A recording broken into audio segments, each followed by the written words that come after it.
Hey, you guys, gals, and bums, and welcome back to A Few Bad Men. All right. Today, we're going to be talking about Trigger Mike Coppola. All right.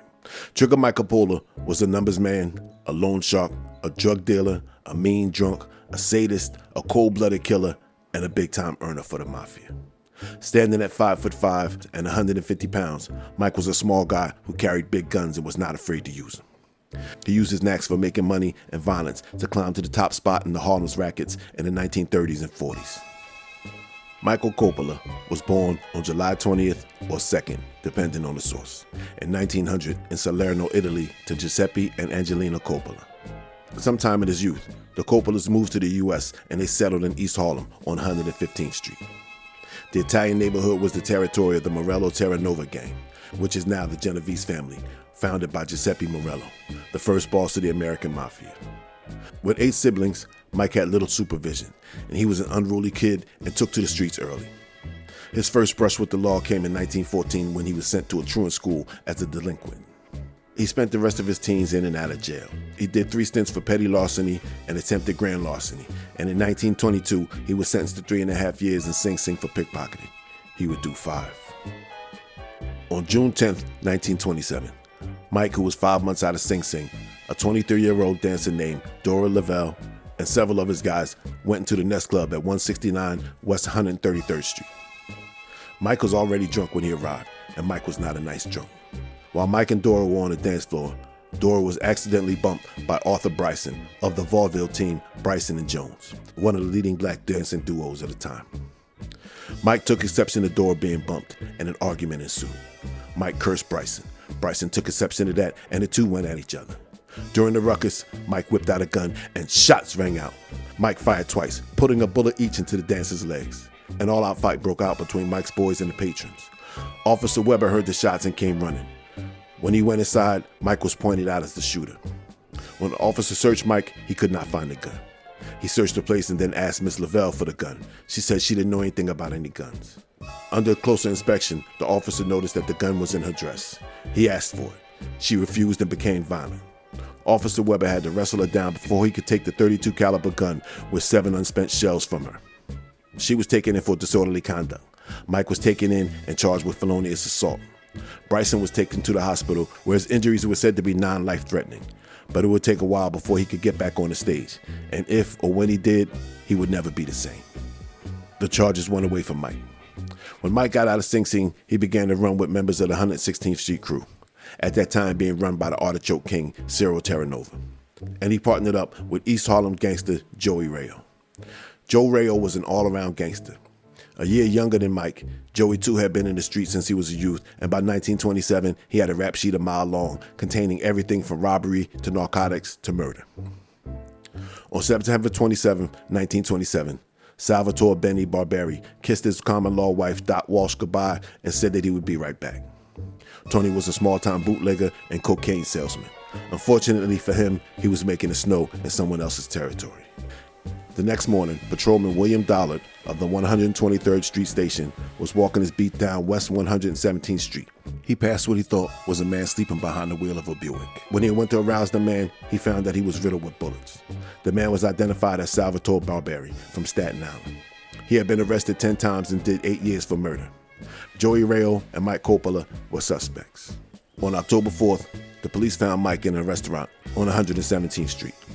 After a desperate struggle, the cops brought him in and charged him with the murder of Barberi. After being questioned, the police arrested Joey Rayo. But with no witnesses and no evidence, the pair were released. In 1929, a Jewish gangster named Dutch Schultz muscled his way to the top of the illegal beer business in the Bronx. He was looking to expand into Harlem, and he made a deal with Ciro Terranova. Ciro sent some of his men to work with Dutch, including his nephew Danny Amaska and Joe Rayo. Mike went along with Joe. Mike and Joe expanded into bookmaking, slot machines, narcotics, and the numbers. The pair were becoming a force in East Harlem. In December 1930, Mike was arrested for shooting a man in front of the Pompey restaurant on East 116th Street. The man was taken to the hospital and questioned by the police, but he refused to name Mike as the shooter. That man was Joey Rayo. Why Mike shot his pal Joey, who knows? My money is on Mike being a bad drunk. Apparently, Joey had no hard feelings about the incident, and the two would eventually make up. On December 30th, 1931, a small-time bookie named Michael Mastroberti was coming out of his apartment at 47 East Houston Street when someone walked up to him and shots rang out. The shooter put 2 slugs into the back of his head before fleeing the scene. A .38 caliber revolver was found a few feet away with 3 shells fired. This was said to be payback for welching on the bed. Mike and 5 others were brought in February and questioned, but with no witnesses, the case went away. Whatever happened between Joey and Mike was put on the shelf because in 1931, Vincent Cole declared war on Dutch Schultz. Cole was a former shooter and enforcer for Dutch who demanded to be a partner. Dutch refused, and Cole began to bump off anyone associated with Dutch. Cole was an insider, and he knew the ins and outs of the operation that made him a problem. While Dutch went into hiding, those who worked for him became the targets for Cole. Joey Rayo was one of them. On May 29, 1931, Rayo was shot at by Cole men in front of the Pompeii restaurant on East 116th Street. 2 of his men, Dominic Bologna of the Bronx and Frank Big Dick Amato, were killed, but Joey got away. On August 4, 1931, Rayo was lounging in front of the Helmar Social Club that he used for his gambling operations on East 115th Street between 2nd and 3rd Avenue. A sedan came down the street with a man hanging out of the window holding a Thompson submachine gun, and shots rang out. The shooter shot wildly into the crowded street. Rayo and his men were able to escape and were unharmed, but several children were injured. One, Michael Vengali, 5 years old, was killed. Because Mike shot Rayo a few months earlier, the police assumed that he was working with the Cole gang. The police have reports of him being the shooter and the intended target. Eventually, Mike turned himself in and was able to clear his name on both accounts. In 1932, Coppola and Rayo were officially inducted into the Luciano family. Later that year, Rayo was sent away for a few years for extortion. By the mid-30s, Mike was well established as a major earner for the family run by Charlie Lucky. When Lucky forced Terranova to step down, Mike became Charlie's man. He took over Cyril's artichoke racket and became the captain of the 116th Street crew. Mike controlled the East Side Harlem numbers, while Bumpy Johnson's organization controlled areas of the West Side, also under Charlie Lucky. Mike was running with some of the biggest gangsters of the time and was part of the drug cartel put together by Charlie Lucky, Louis Lepke, and Tommy Lucchese. Mike was arrested in 1933 on the patio of Louis Lepke's luxury penthouse at 325 East 68th Street. The cops told him that he was being charged with vagrancy. Lepke pulled a wad of cash out of his silk robe and said, "You ever see a vagrant with this much cash?" The cops ignored it, and the 2 were arrested. The next day, a magistrate released them both. The 2 may have been planning. Later that year, Mike and Lepke went to Italy. This was probably to set up a narcotics pipeline. Mike also set up a pipeline from Mexico and made several trips to Tucson, Arizona with other mafia dope men from around the country.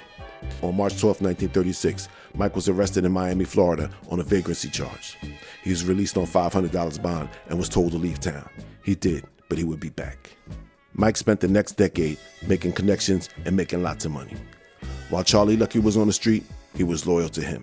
When he went away on a prostitution rap, Vito Genovese became boss and Mike was loyal to him. When Vito left the country to escape a murder charge, Frank Costello took over and Mike was loyal to him. They all appreciated him too. The best thing you could be in the mafia is an earner, and Trigger Mike was definitely that. On May 12, 1944, Mike was arrested in a car with Joey Rayo and 4 other men at 116th Street and East River Drive. They were taken in and charged with a burglary that took place back in April. Edward Lowe was relieved of $1,000 after his car was run off the road by 4 men who put pistols in his face. Mike, Joey, and the others were charged with robbery with a gun. They sat in the cell until Lowe was brought in to identify them. Lowe was shaking so badly he could barely stand. The 6 gangsters sneered at him as he told the cops he had never seen them before, and they were released. This was the golden age of the mafia. The mafia taxed the whole nation. Almost everything that was manufactured, shipped, or sold had a mafia tax on it. One of the ways they maintained this power was through political connections. During the election season in 1946, Mike and his men backed Congressman Vito Marcantonio for re-election representing East Harlem. His opponent was Frederick Van Pelt Bryan. A Republican Party captain named Joseph Scoto Regio was making waves for Mike and Marcantonio. Scoto Regio supported Van Pelt Bryan, and he was going to challenge a few voter names on the register, which may help sway the election for Bryan. On Election Day, November 6, 1946, Scoto Regio left his home at 400 East 103rd Street. He only made it a few yards before he was attacked by 4 men. He was beaten severely and taken to the hospital. He would die 6 days later. One of Mike's men was arrested, and Mike and Joe Rayo were arrested too, just as they were trying to leave town on November 17th. They were taken to the station and given a 3rd degree, but these guys had been grilled before and they didn't break. They were tossed into a cell and held on a $500,000 bail. Mike had a problem. His wife Doris had walked into the room during the planning of the attack. She was brought in for questioning and was later subpoenaed to testify. Her and her father, David Lehman, and the black housekeeper all disappeared. They went on the run. When she finally turned herself in, she was charged by the grand jury with perjury. Now Doris was in a bad spot. If she told the truth, Mike would go to jail. If she didn't, she would. To make matters worse, she was pregnant, expecting her and Mike's 2nd child. On March 18, 1948, while still under indictment, she went into the St. Vincent Hospital. At 10:30 p.m., she gave birth to a baby girl. At 9:45 the next day, she died in a hospital bed. Reporters went to Mike's house and found him grief-stricken and surrounded by family. When Mike found out that a reporter was there, he yelled out, "Get out of here before I throw you out, and stay the hell out. I've got enough trouble without you bothering me." Mike had the body cremated before an autopsy could be performed. Without the main witness, the Scoto Regio case went away. In 1945, one of Mike's gambling houses was robbed by a man named Louis Sorello. When Mike found out who did it, he sent Pasquale Patsy Era to straighten him out. Sorello was at the Cosmo Movie Theater at 176 East 116th Street in Harlem. Patsy and 2 others walked into the theater and shot Sorello as he sat in the back row of the theater. They ran off, and while Sorello was being dragged up the aisle to get help, a woman lifted his wallet. He would survive. Like I said, Mike was well established in the dope game by now. One of his heroin dealers, a guy named Arnold Ali Romano, was arrested after he sold 8.5 ounces of heroin for $2,000 to a federal agent. The dope was 99% pure. They traced it back to Charlie Lucky, who was in Sicily after being released from jail and deported. By the 1950s, New York was too hot. Mike had established himself as one of the biggest gangsters in Florida, and he had muscled in on a racing wire and was pulling in big bucks. He was partners in the Club Collins with Lefty Clark, Benny Kay, and Joe Massey. The front of the place was a club, but you had to be a certain type of guy to get into the back room where hundreds of thousands of dollars were exchanged on horse races. He also partnered with Meyer Lansky in the coin-operated cigarette business. They gained a monopoly in Miami and made millions of dollars from it. Mike had a home in Miami, but business often took him back to New York. When Mike returned to Miami for the 1955-56 racing season, he was ejected from the racetrack. The next year he entered and was kicked out again, despite having paid off Saul Silverman, the Tropical Park racetrack president. He was blackballed from the racetracks along with several other notable criminals. This would not be the last time Mike was barred from a place. He is also in the Las Vegas Black Book of Banned People. He was one of 11 with that honor at the time. He was down almost $100,000 in the crap game and became upset and had to be escorted out. He wasn't arrested, but the incident got him placed in the book. In 1955, Mike met Ann Drummond. Ann was born in 1921 to Italian parents in Cincinnati. She became a waitress in a mob-owned restaurant and casino and was noticed by Charles Drummond, the casino manager and small-time gangster. The two were married and had a daughter before Charles was killed in a small plane crash. The young widow opened a dress shop and threw parties that were attended by local gangsters. In 1955, Ann was invited to attend the Rocky Marciano Archie Moore fight in New York, in the company of 3 gangsters and their wives and a 4th man, Mike Coppola. After the fight, Mike showered Ann with jewels, trips, and money. They were married on December 28, 1955 in Lawrenceburg, Indiana. The honeymoon didn't last long. In Miami at their honeymoon banquet, Mike got drunk and in front of everyone said that his wife was flat-nosed and frog-eyed. Then he left the room. When he came back, he was holding a pistol. Mike leveled the weapon at Ann and shots rang out. He fired once at Ann. The shot went wild and Mike was taken away by his friends. In Ann's diary, she said that God told me to duck. Mike was a hoarder of money, and he had money hidden throughout his home. One day, Ann came along a large stash of cash hidden in the house. When she asked Mike about it, he beat her savagely and locked her in the bedroom. This would be the first of many times Mike abused Ann. A few months later, Ann became pregnant for the first time with Mike's child.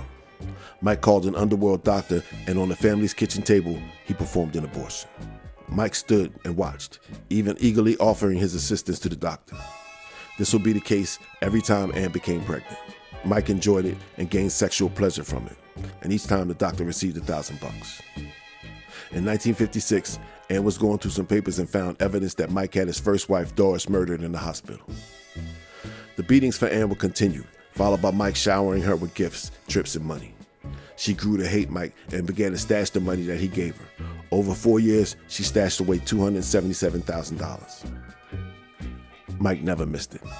Mike was making so much money, one time he was in the bed and suddenly woke up screaming, "Oh my God!" He got up and made a phone call to the club, and within an hour, a package was delivered, and Mike spent the rest of the night throwing out $219,000 that was to be distributed the next day. By the mid-50s, he was living in Miami permanently. He left his Harlem numbers operation in the hands of one of his underlings, Fat Tony Salerno. The Miami office of the FBI kept a close eye on Mike and the other mafioso who flooded Miami in the 50s. Mike spent his time at the Midtown Social Club at 2218 Collins Avenue in Miami Beach playing cards. Mike got fed up with the constant surveillance and once ran outside when he saw the reconnaissance squad beating his chest and yelling, "It's me, I'm here, I'm here." In 1960, Ann finally reached a breaking point. When her 22-year-old daughter from a previous marriage returned from college and Mike took an unusual interest in her. When Ann found out that Mike was supplying her with heroin, she left. Mike filed for divorce, saying that she was a neglectful mother to the 2 younger children. Ann filed too, claiming physical and mental abuse.